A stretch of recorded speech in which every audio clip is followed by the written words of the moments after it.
Наша Родина – Россия. Автопробег под таким девизом организовали работники Центра избиркома Якутии.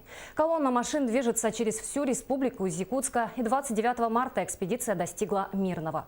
Здесь его участники встретились со студентами МРТК. Почему чиновники решились отправиться в автопутешествие, смотрите далее.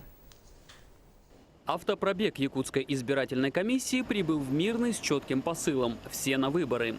За плечами сотрудников избиркома Южная и Центральная Якутия. И подобный вояж уже не первый. Цель таких мероприятий – это привлечь внимание к какому-то событию. В данном случае мы привлекаем внимание к предстоящим выборам депутатов Государственной Думы Федерального собрания Российской Федерации, которые состоятся 18 сентября 2016 года.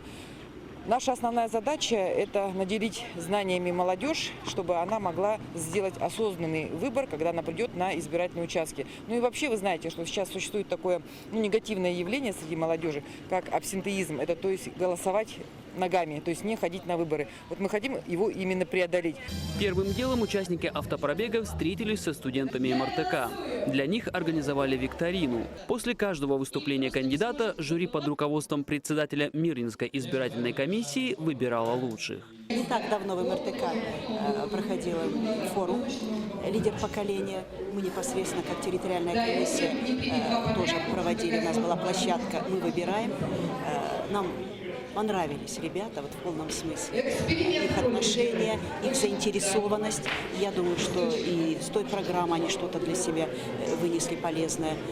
Вот. И в то же время нам отношение, атмосфера в МРТК как-то очень приемлемо, очень нравится. Ну а в финале всех ждали настоящие выборы. Специально для этого из Якутска доставили электронный комплекс обработки избирательных бюллетеней. К урне для голосования спешил каждый. Проголосовали все студенты. Из желающих даже образовалась очередь.